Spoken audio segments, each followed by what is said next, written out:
And we are live. Welcome back to another episode of the Football Philosophy Podcast. And today we are reviewing the Egypt Cameroon game. We just finished right now. Egypt making it through to the African Cup of Nations final.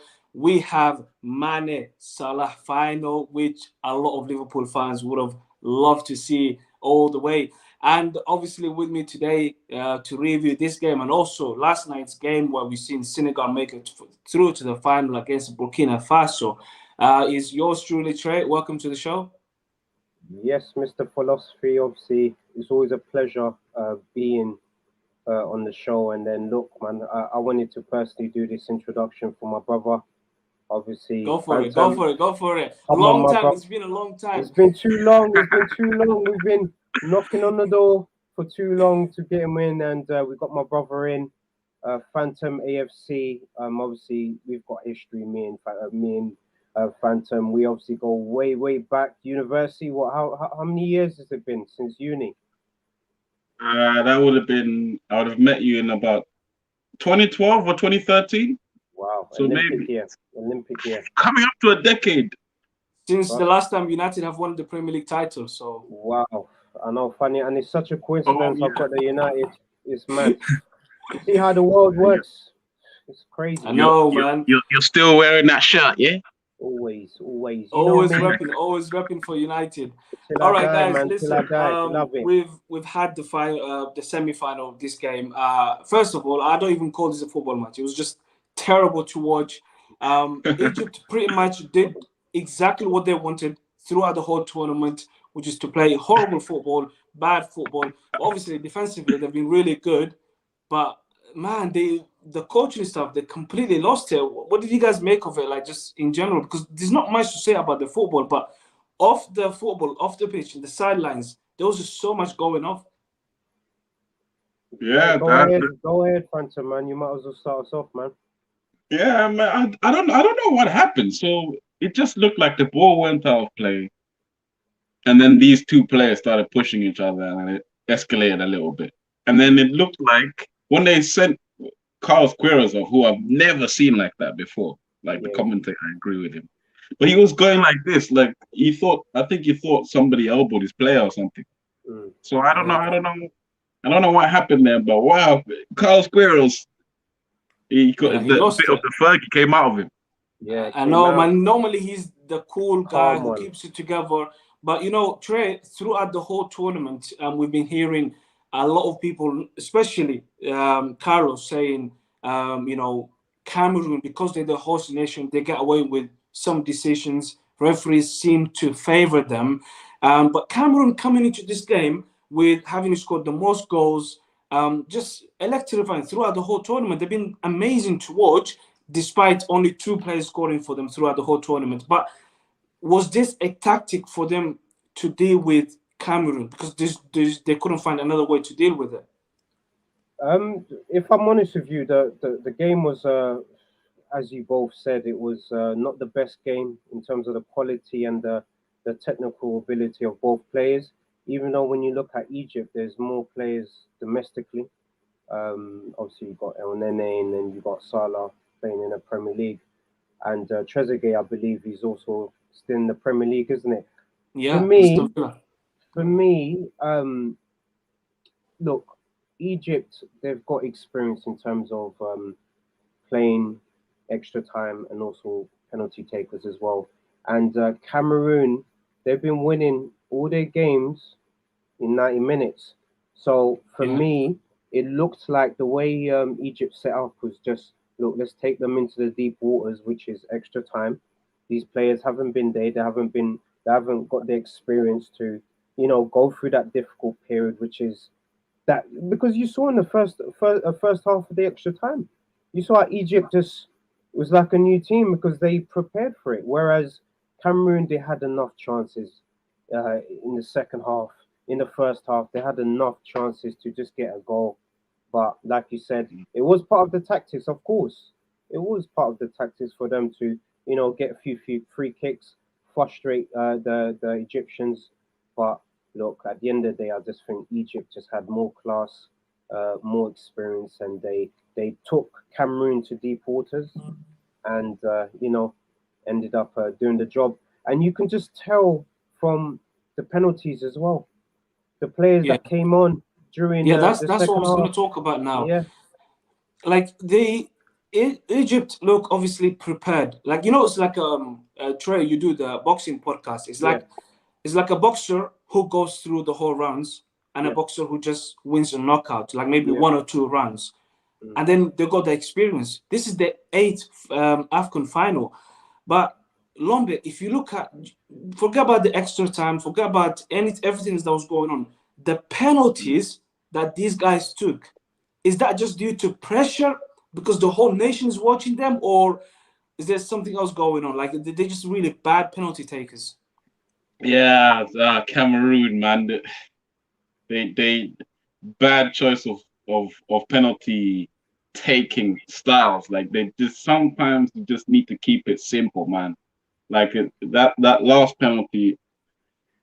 But the thing is, I find penalties difficult, man. Me Trey, yeah. Remember what discussion we had in the group chat recently? Yeah, I yeah, find penalties. I find them difficult, man, because it's like you're either a penalty taker or you're not. Mm. yeah. You're right. That's the way I see it, right? You're But 100% but right. it's like if you're a penalty taker, then you're gonna see things completely differently. If you're not, Yeah. yeah, if you're not a penalty taker, then you're probably gonna see things as, hey, you know what? Mm, Penalties sometimes it is what it is. It's on an individual basis. Because say that last penalty, right? If he hits the top corner with that, the keeper did get sent the wrong way, right? If he hits the top corner with that, you're thinking, oh, wonderful composure, brilliant.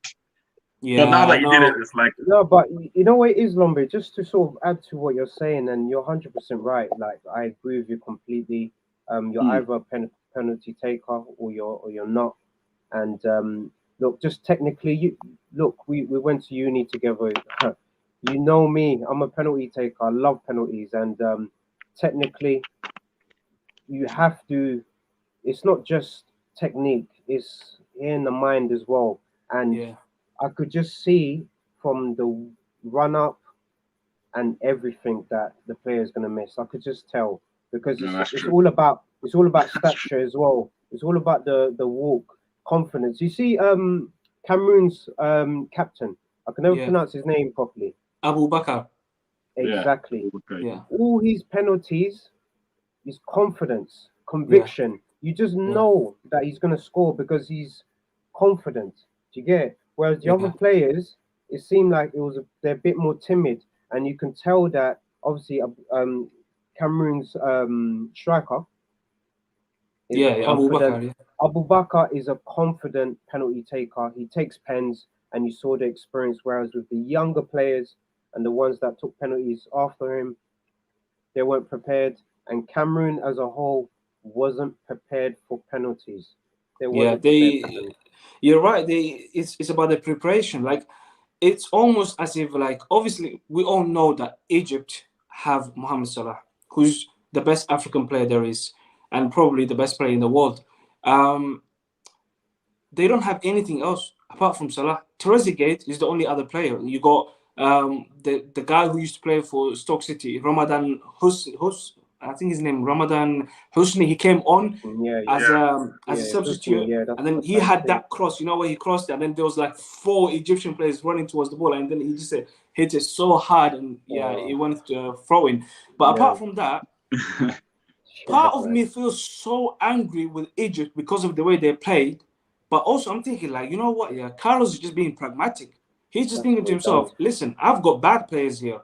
And I might as well go with the defensive shape, go through the whole time, extra time, with a That's bit the of old luck school. here and there, and just win on penalties. It takes a lot of courage to just do that, like knowingly, like basically foul players, make the game hard for them. Make sure. Imagine if they don't win the penalties, or they concede in the last minute of the extra time, he's gonna get all the blame. So as much as I'm not happy about how they played, I feel like he deserves a lot of credit because the guy is so experienced. He's Yeah, done it. He's been through everything in the yeah. game of football, and yeah, he just all credit to him. Yeah, definitely. I agree with you. I agree with you. Definitely, Carlos Queiroz obviously pulled out the bag in terms of his tactics. It's not something that I would personally support because I'm very direct and attack minded, and I would rather take risks in games and win a game in under 90 minutes rather than go to extra time. But you could just tell that because he knew that the players he had Yeah. are good penalty takers. I think he can do that with that. And he knew that Cameroon wasn't prepared for penalties as well. It can Mm. also be a part of the tactics. It's a bad tactic, and like you said, you can apply this to boxing. There are some fighters who are able to do 12 rounds. There's some fighters that can't do more than 6 rounds, let's say. So if you have that knowledge that a fighter can't go past 6 rounds, I'm Yeah. gonna take him deep waters so I could Yeah. finish him off. So And you I hope think, with a bit of lucky you make it through. trust me. Lombe, now the Mm. final is set on Sunday, 7 p.m. I can't wait for it. I Yeah. would have loved to more if it was Cameroon and Senegal because Oh, Cameroon play a bit more advanced football, expansive football. But you got Mane and Salah. It is just mad. crazy. Yeah, it's a this is gonna be a strange game, and I'm seeing online, even the online debates here, Mm. like Liverpool fans are pitting themselves against each other with Salah Yeah, versus Mane debates. I'm like, why you do these are both good players, man? But yeah, Trust me. Trust me. it's nicely poised because in my opinion, obviously Senegal, they're the best team. I expect them to win really and truly. But then how Senegal they're gonna want to dominate the ball. Senegal, they're obviously gonna believe in their ability, and that's gonna yeah. suit Egypt. Like this might be the time. Have Senegal gone penalties yet? No, no, no. No, no. Because that might just be the strategy again. Yeah, If see if Quiros is brave enough to go and decide to do that. Because you're not coming out and attacking Senegal, like Mm. you're not. Like so, you're gonna have to soak it up and play on the transition. That's the only thing that you can do. So the game's perfectly poised for both of those teams. And but I do expect Senegal to find a way through. Because if Senegal go 1-0 up, Egypt have got a big problem, Mm. in my opinion. So yeah, I'll yeah. I mean, expect Senegal to with edge it, but it's going to be a tough game still. yeah, I just feel like there's a bit of destiny about this Egyptian team. Like they don't deserve to be here, but somehow they're there in the final. And Senegal obviously made it to the final 2019, lost to Algeria. Um, this time they have to win it. And also, this game it's like a bit of a advanced game for us because in the World Cup qualifiers is Senegal against Egypt. The winner from that is going to go to the World Cup in Qatar. Oh Whoa. yeah, that's Whoa. true. Yeah. That's Yeah, a so mad. these two teams This is like have got the two everything, legs. literally everything for the next two games. Wow. I mean, This is. Mane and Salah might not even want to be mates after this. They don't like each other anyway. I don't think they like. Hey, I sh- ever since be Diaz joking. has gone to Liverpool, Mane's back. He's back to himself, mate. Mm. Competition, Yeah, not I good. mean, yeah, the Mm. competition is gonna obviously that's gonna rile him up a bit more. It's gonna put that fire in his belly again. You expect Mane to be like that, but obviously Luis Diaz is just terrifying, electrifying signing for them. Trust Um, me. yeah, I mean, Trey, like who obviously Lombe's prediction is Senegal to win. For me personally, I think I want to see Senegal winning this game, but Egypt they have this defense that you just can't get through. It's Mm. like it's unbelievable. So I don't know. I don't know who I can even predict. But Trey, do you have any predictions for the final? Just simply just gonna go outright and just say Senegal. I reckon Senegal is gonna do it. I'm just looking at Senegal's team. They've got they've got too much quality, man. I reckon. He And they just have variety of goal scorers. So their Yeah, goals is not just like Abu that's what I'm Bakar saying. and Ikambi, where Trust me. Cameroon, the only two players who score for them throughout the whole tournament were Abu Bakar and Ikambi. That's it. Yeah, No one else. Abubakar just putting in the shift and Yeah, I penalty mean, takers. He's taken quite a few penalties before the penalties yeah, that obviously they had today. So yeah. you just tell he's just got a lot of experience, man. And you're right. But I think Senegal, they should do it. They should do it. I hope so. I really, really hope so. I I want them cannot to do stand it. to see another North African team winning the tournament, bruv. And we've had it with Algeria. We've had it with Egypt so long. Like, this is going to be the 8th time that they're going to win this tournament. So Yeah, no, man. That's It's down to Senegal. Senegal has to deliver, man, for Africa. imagine Senegal is like, the equivalent of Holland in the European nations. You know what I mean? Like, Holland have made it to so many finals, also World Cup final, and they've never won any tournament. That's true. They made it to like three World Cup finals and never won it. So I hope that Senegal obviously seal it, and their coach is under massive pressure. For him, it's about win this one or you're gone. So imagine if he doesn't win this game, the consequences for that would be for him losing the job, and not only that. You got the World Cup qualifiers. That could mean also Egypt taking advantage of the change of coach and them advancing to the World Cup finals in Qatar.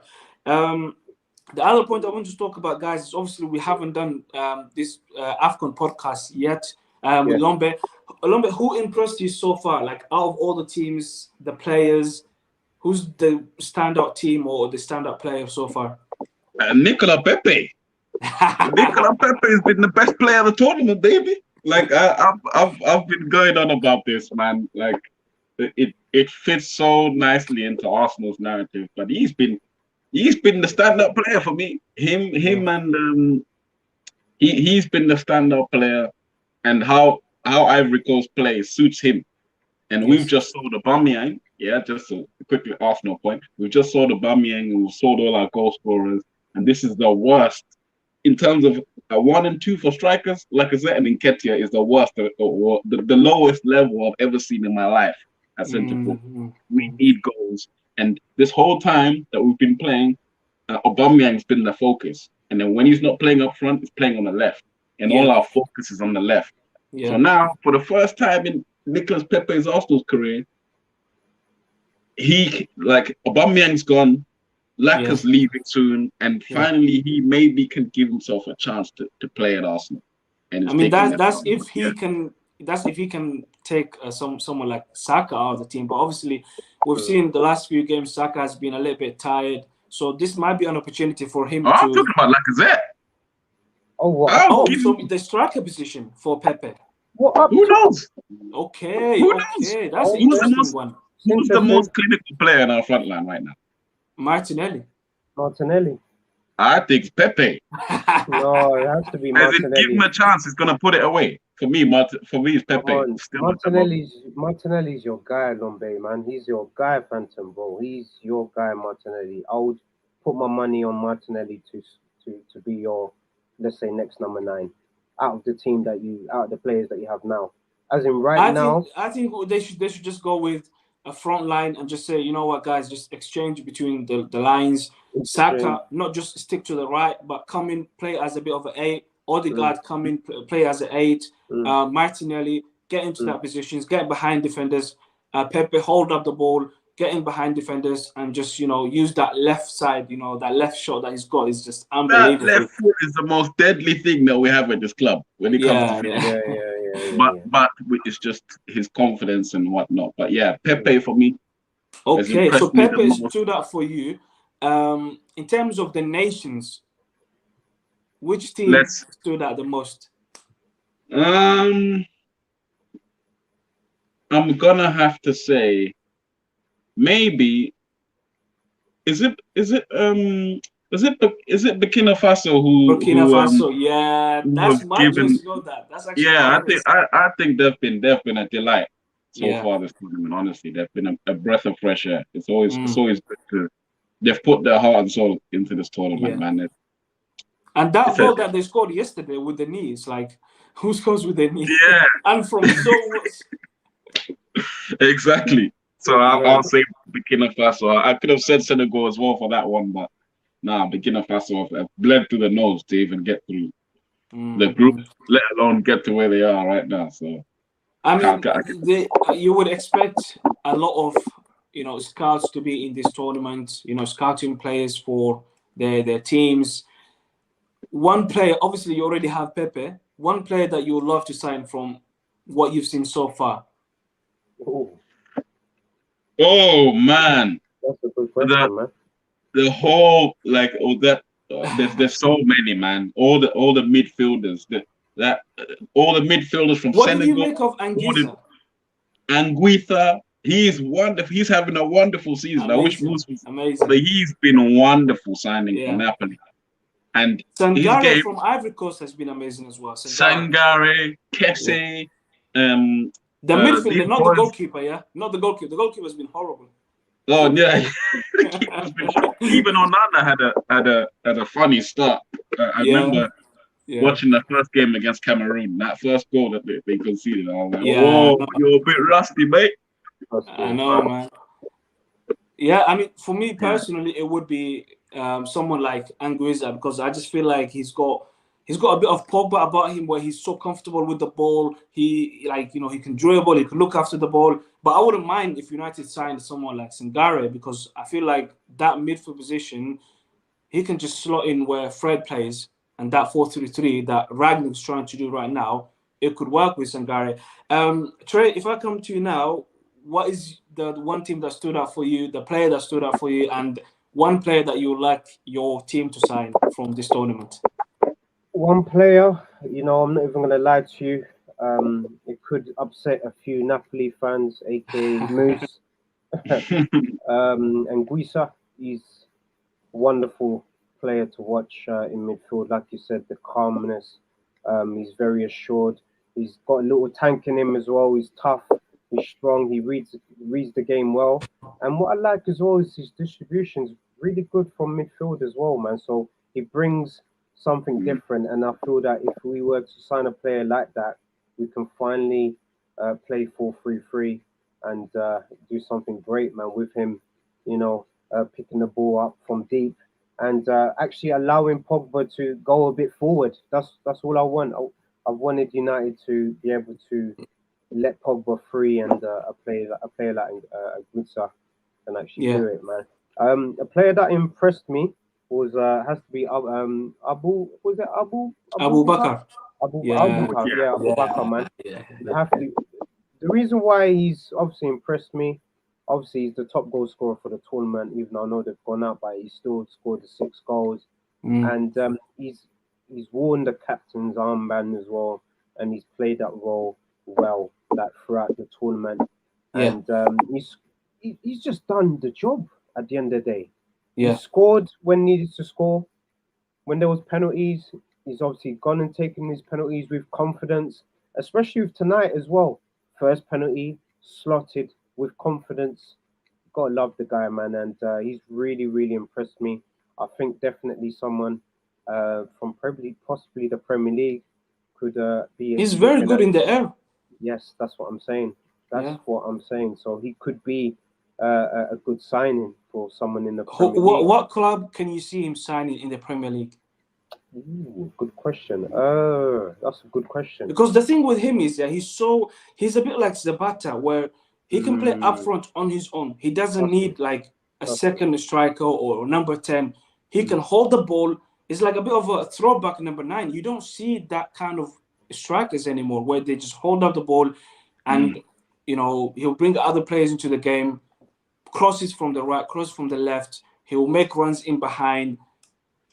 Yeah, Brighton, Brighton, yeah. man, they're a team I really Oh, want to see yeah. get a good striker. Like Yeah. they mm, play such good That's actually a football. good shout, man. That's it's a actually a very good good shout. shot. And he's got Bissouma there, Bissouma, yeah, Yeah, as another well as African him. player. Yeah. Yeah, I yeah, think that would be a good place for him. with everything that you're saying as well, man, it's a shame we didn't get to see Osimhen in this tournament as well, Oh, man. Oh, That yeah. would have been oh nice. man, that would have been beautiful to watch, man. That would have been beautiful. I know, man. That's another actually that brings another topic.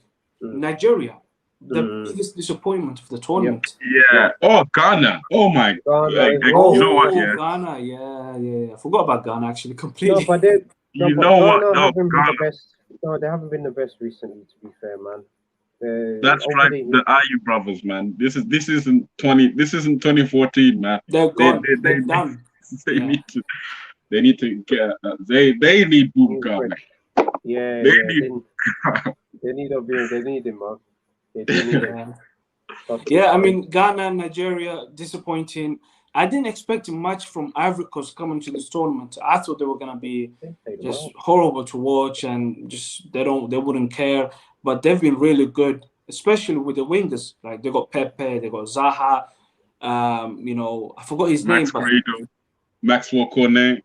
yes, Maxwell Cornet, Corner for Burnley, Cornet. actually, of all teams. Trust me. Yeah, so that's another thing. What did you think of Lombe? A lot of the fans, obviously, that would watch the show, they wouldn't know much about someone like Lauren, who was on the BBC. What is Oh, your memories about him? As an Arsenal legend. oh man, this guy. For me, by far the most underrated player in the Premier League. Because whenever people are having all these discussions, I never hear his name. Whenever people hear great players, I never hear his name. Yet he's Yeah. one of the best right backs I've ever seen in my life. Right, this guy. Remember, let's not forget he was a midfielder. Yes. I don't think I ever saw him miss a penalty. If I'm not mistaken, he used to take penalties for us, and I never saw him miss. Right, and the guy just had a bit of everything. Yeah. He had the aggression, he had Yep. the speed. He could attack on the ball. He had the aggression to defend. He was athletic. He had pretty much everything. Pretty much everything, man. And he even had a dark side to him as well, which I love. People don't even think of him like that. But this guy was anything. He's there, Lauren. But yeah, Now, No, you're as soon as I 100% saw right. him talking, as one of the pundits, I knew I was like, what, I have to talk to Lombe about this. Lauren is proper legend. He's a legend. He is the a only legend. invincible I'm gonna tell my children about. Like you Yeah. have no clue who that is. None. Mm. Nothing's even gonna click with that Mm. guy. Even Gilberto will get the recognition compared to this guy. No, you're right. You're right. You know what? It just goes back to the point, like, of what you're saying. All those attributes that Lauren had, he was your vintage right back. So if you was to mold a right back based on like early 2000s, I would say late 90s, Yeah. those attributes would be perfect for that era. And Lauren was absolutely, he was good, man. I can't lie. He was good. He was very good. Very, very Yeah. good. What did we make of the tournament so far? Was it as exciting as we expected it to be? Disappointment? What was your overall thought so far? Because obviously now we got to the final. Mhm. A Yeah, lot I of think people. it's been eventful. That's for damn sure. Like there's there's been refereeing decisions all over the Oh, place. man. There's been like how many red cards have we had in this tournament? I wonder. We've had refereeing decisions. We've had events. We've had But at least they know how to use VAR though. Yeah. Unlike the Premier League. yeah, true. Even through all the chaos, they still know how to use VAR better than the point. Premier League. On point. But yeah, I think it's been very, very entertaining tournament. And literally, if you were speaking before the tournament and you're a Liverpool fan, you would have probably said, "Oh, Salah versus Man in final." You've got it now. Yeah. Like Trust me. that could be like this could be Messi's just won the Copa America, and in his own universe, it's completed football now. To win something with international, Salah could do the same thing. Like this could be the moment that cements Salah's legacy. Like if he wins this, it's a Yeah, I big mean, moment for him. if he wins this trade, like Lombe says, then he should win the Ballon d'Or because clearly Messi won the Ballon d'Or because he won the Copa. Is the Copa more valuable than Afcon? I don't get it. No, they all. So for me, if you were to put them all in a line, so Copa America, the Euros, and Afcon, Yeah. all on the same level. It's just based on like the marketing of some. Like obviously the Euros is obviously going to be marketed in a way where it's very credible. But if you look at the value for each nation, they're all on the same level. So if Salah was to win the African nations, Yeah. he has to be considered as the potential winner for the Ballon d'Or because I felt that he did enough up to this point to win it this year. Yeah. So if obviously he hasn't won it this year, but so if he wins Yes. the African Nations, Yes. surely he has to win the next one. Why is Salah so disrespected? Why? He came 7th in the Ballon d'Or votings. Edward Mendy didn't win the best goalkeeper in the Ballon d'Ors. What's his name? The Italian goalkeeper won Yeah, it, Donnarumma. Donnarumma, Yeah, for No, winning the Euros. The guy had one good tournament. That's 1 month of the whole year of 2021. What yeah. about the beginning of 2021? What about the end of 2021? The guy won the Champions League. He's been superb goalkeeper throughout the whole year. Yep. Why is Donnarumma winning the Euros more valuable? Oh man, It it's just so based politicized. I really honestly, hate it. honestly, it just goes to what I just said in terms of the way the Euros was marketed. Look, it's been marketed in global countries such as England, Yeah, France, Spain. So you can imagine when all these nations sort of do a big campaign which is fully funded, fully backed. It's a completely different playing field to African nations. And for yeah, me, like you have to give credit to Samuel Eto'o. He's obviously yes, the president of the FA in yes, Cameroon, and he was actually one of the reasons why the tournament has obviously gone ahead. People were yes, thinking about the tournament being yeah, cancelled, not being done, and there was a lot of complaints, a lot of negativity towards the African nations. But even though the quality of the football hasn't been obviously on a good level, but it's still like what Phantom's saying. The entertainment's still been there. We've still been able to see quality players playing the tournament, and we're going to see a good final. Hopefully, we're going to see Salah versus Mane. That's obviously going to be the subplot. But the winner for me, I reckon Senegal. It's their time now. If there was yeah. any time, Mm, it's their time now. And me personally, I'm not going to lie. Um, Salah, he's been tremendous. He's a great player. He's one of the best in the world. But yes, for years, he's been getting the sort of the shine in Liverpool and yes. globally. I think now is Mane's time, and I'm just hoping just for what Mane has done for Liverpool and for his career, how he represents himself. I want Mane to do it, man. I want to see Senegal lift the Absolutely, trophy, and I want to just see absolutely. in the Mane papers, deserves to win this tournament, Mane. He guys. he deserves it, man. He deserves it. He For me, he deserves it. Yeah, deserves it. He doesn't yeah. get enough I mean, recognition.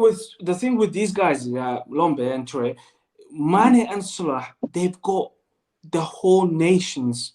They both of their nations hopes on them. Imagine living with that kind of pressure.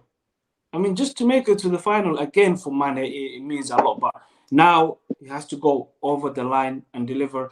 And Salah has got how many people in Egypt? Millions, hundreds of millions of people. Literally, that kind of pressure, man. I don't know how they live with it. I yeah, would not be able to live with it. I think Salah's got the bigger pressure though. Like I Yeah, just Salah. feel like like he's kind of not to disrespect, but he's kind of alone. Like and Yeah, you're right, everybody's man. he's a zeroing in on god in him. Egypt. Yeah, and It's like but then everything's on again, him. honestly, Trey, yeah, with that speech you just gave before, yeah, about how the African Yeah, Afcon is being marketed and Eto and all that. yeah, I couldn't agree more, Trey. I yes, swear to you, I couldn't agree more. Yeah, I think I'm not even gonna call it marketed. I'm gonna call it complete disrespect. You've Yeah, seen the yes, disrespect, yeah, yeah, yeah. yes, that these guys have been doing towards the Afcon. Yeah, yes, before the tournament, during the tournament, yeah, some of the things that they say about some of the things that go on and decisions, yeah, it's a disrespectful tone. And on top of that, what Abdi said as well about like Mendy, the keeper, not winning the keeper thing. Like they don't value Afcon in when Yeah, they're giving out awards. It's not like something that's going to boost your. Oh, okay, you've won this so from Africa. So imagine all of the African players are basically capped with that, and there have been. Like Africa doesn't mean nothing in the context of football. these European things. Yeah, yeah, in the context of football, they Yeah, don't because care. Like you're so, 100% right with what you're saying, and like sometimes you see things online with some of the tackles, people sort of making bants about like, oh, the quality of tackling and stuff like that. But for me, and people were also questioning the right for this tournament to go ahead. And I had passionate debates with a lot of people, and I said, look, that if the Euros is happening and Copa America happened, Afcon has to happen. It has Yeah. to. It's a Yes. traditional tournament. There's a reason why Salah, because it's during the season. There's a reason why Salah, Mane, these players have chosen to leave their clubs to Yes. represent their country. It's a Yes. completely different feeling. Do you know what I mean? So that's It's the why, biggest like, honor that you can it's the have to biggest honor. represent your This is country. your You know, it's motherland as well. Not this is not like, for example, I was born here, I'm representing England. No, this is me representing Congo, hearing Congo. Yeah. the national anthem, representing the country. Like you there's a pride that you wear, like with honor when you're, oh man. That's why like I'm super passionate about it, because African football, the amount of quality in our country, you could just see. If Yes. it's backed properly, the Yeah. potential is In Africa, I grew up in Africa, and football is just amazing. The way people love football is incredible. And also, the thing about football is it doesn't matter if you're poor, it doesn't matter if you're rich. All you need is a ball and goalpost. that's We it. used to use our shirts as goalposts. We Yeah, use shoes as goalposts. yeah. That's how easy it was for us.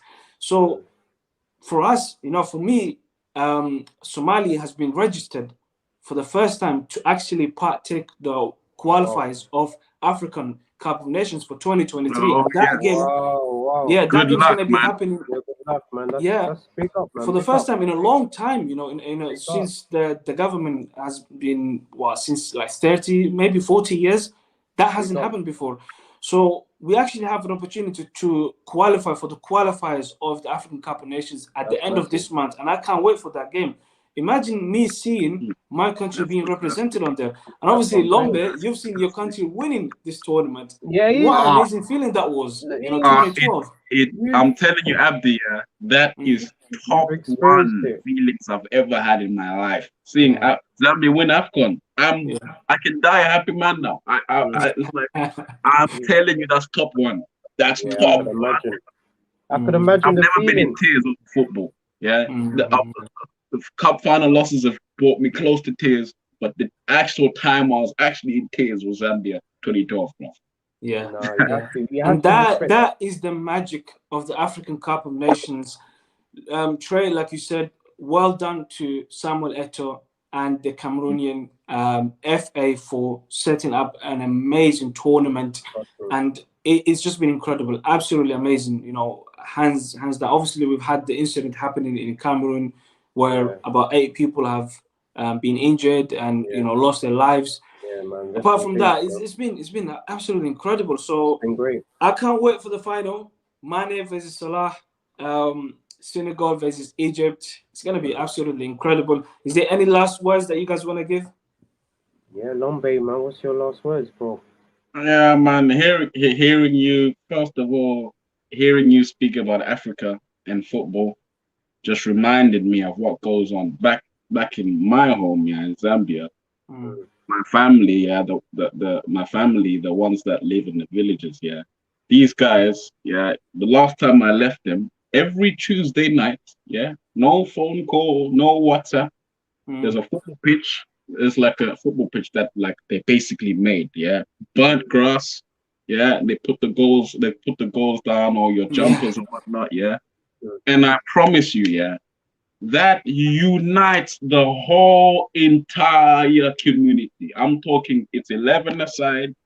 Mm. People from all the neighborhoods come, get the match going, and it's on. People are watching on the sidelines. It's a full match on a Tuesday evening, and Mm, everybody knows what one. Their parents come, everybody come. Like that is the power of football. And some of these kids, yeah, that have come from Africa, have come from that all the way to the top of the professional game. So I'm like, man, and they get to a point where they're like Mohamed Salah and they can't even get Ballon d'Ors.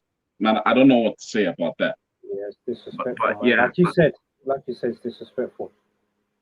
Yeah, it's absolutely, disrespectful. 100% agreed. Yeah. But with that said, Yes. I can't wait for the next Afcon. Yep. You guys as Man United fans, you guys are lucky. You guys ain't actually. Wait, you got Eric Bailly. Sorry, actually, you had Eric Bailly. You saw him, Mr. Penn. You saw him, Mr. Penn. Yeah. But yeah. And to be honest with you, he was man of the match for that game. Man of the match, absolutely dominant. Yeah. He played well. He did but deserve Mr. that. Penn. Yeah. But He did deserve that. But yeah, man, that's the only thing in that's the the pit thing of with my Eric stomach. Bailly. Like, He's got so much confidence. Sometimes he's like overconfident, and he's just Yeah. thinking like, you know what, you're a defender, just smash it home, man. What was that? That was oh my god, it still gives me nightmares, bro. yeah, but in a crazy way again, it was a good penalty. The keeper did well to get a hand to it. Was it really good? When It a wasn't keeper in the top corner, but from a penalty taker's perspective, I'm not gonna lie to you. When a keeper saves it like that, it's not a good penalty. Trust me. It was so yeah, easy it was for the a keeper. bit It was central. easy. It was too It was easy, a bit man. central and a nice height. Yeah. Yeah, central, nice height, and it was predictable as well. If you can predict where he's going from you watching the game, then it's obvious in real life. Yeah. Do you know what I mean? It's obvious. He took that What would- penalty like he's Neymar or Hazard or Jorginho. What- Like someone what who's would you- been taking what- penalties all their lives. What would you rather, that penalty or Gareth Southgate's one in the Euros, mate? You know what I'm talking about, training. Yeah, of course I know. That's my favorite. Funny 50 Cent, man. I would rather buy his one, of course, man. So that penalty, Southgate. I think that's why he, wants to do well for England, man. Because I feel he feels a bit guilty for that moment, man. But yeah, man. You know what? And he's had another one as well added to his career, Gareth. Another Euros trauma as a Oh, manager now.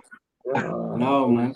It's the same thing that happened with Cameroon today. Like, when you're the host nation and you got penalty shootouts, the pressure, oh my God, it's unbelievable. Like, but the thing is, though, we've mentioned it a few times. Pressure. I think you guys have mentioned it, but for me, that shouldn't be pressure at all. The way I see it from a penalty perspective is that this is the best opportunity you're gonna have to score a goal. It's just you and the goalkeeper. I'm sure they've trained to a way where they can block out what's going on. Yeah. Be objective. Yes. And just put the ball in the back of the net and just get your technique right. I'm talking from, someone that's watching. I'm not actually on the pitch. But at the end of the day, man, we can just look at some of the sort of run-ups going to the. It was just terrible, man. Technique-wise, man. It's about the technique. It's about the technique, man. It's not about how hard you hit or how soft you hit. Sometimes penalties are lucky. It's all about luck and Egypt, all of the above. If you're a proper penalty taker, man, these guys that can smash the ball into corners with power, those are penalty takers. Do you remember Harry Maguire's penalty in the shootout? Yeah, he's confident with it as well, man. That's how you take a penalty, Yeah, I just see him just jog off and lash. I was like, wow. That was backlift all the way to the top corner. Lash that. I was like, bro, that guy, he took that penalty like he's German. You know how Germans take the penalties? They love penalties. Maguire just walked up to the ball and he's just like, I don't care what's going on. I'm just gonna hit it. Lashing it. Yeah, but you see that mindset. That's how the Cameroon players should have been. They should have been like that. But you can just see, like, when the cameras zoom in to the walk, to sort of walk in, like the penalty takers, they're ready to obviously take the penalties. Yeah, they just didn't look confident, man. Some of them a bit like, I look at these things, I read these things because these are the things that I'm thinking about when I'm taking a penalty, man.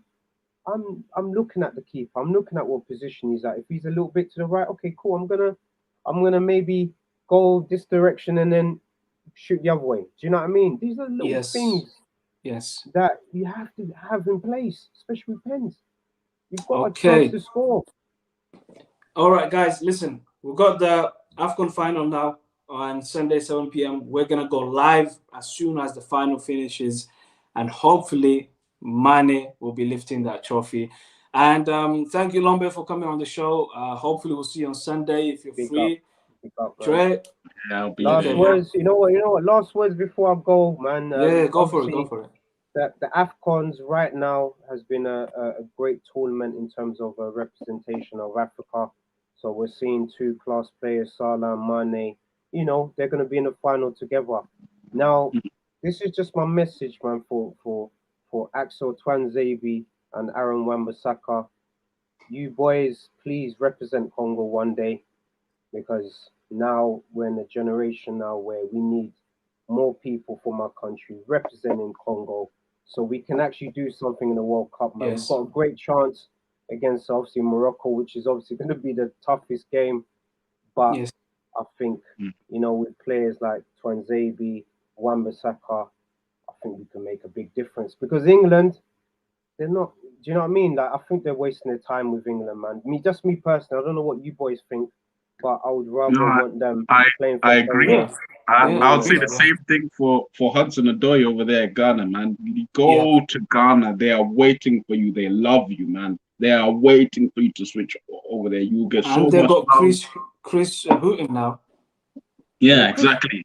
Well, Chris And Hughton, apparently he's trying to encourage Hudson Odoi to you know what? It's switch over. happened already. It's happened. Is it? It's done? It's Hudson done, man. Odoi, yeah. Hudson Odoi, man. He's Okay. playing for Ghana now, man. He's chosen it. I saw a picture online. I could be wrong, but I did see a picture online that he's going to play for Ghana. But let's do it live whilst we're here. So, Hudson Odoi, Ghana. I mean, like Zaha is playing for Ivory Coast. So Okay, so Yeah. it's not confirmed yet, but Not it's like confirmed what you yet. boys are saying. Obviously Hooten's trying to make that happen. But yeah, Lombe, you're 100% right, man. I'm hoping yes, players like this can represent their country. Look, we've seen Zaha do it. Look what he's doing for Ivory Coast. We're seeing players make the switch. Look at Nigeria as well. Look at Nigeria. yeah. I mean, they've got an incredible lineup. Nigeria. Yeah. So guys, listen. We'll see you on Sunday, 7 p.m. And yeah. So that's it, guys. Make sure you hit the like button, subscribe, and obviously make sure that you download the podcast on all podcast platforms wherever you listen podcasts on. Apple or Samsung, wherever it is, we're available on all podcast platforms. Again, Lombe, thank you so much, and Trey, take care. Yes, man. Thank you. Big up. Thank you guys so much, man.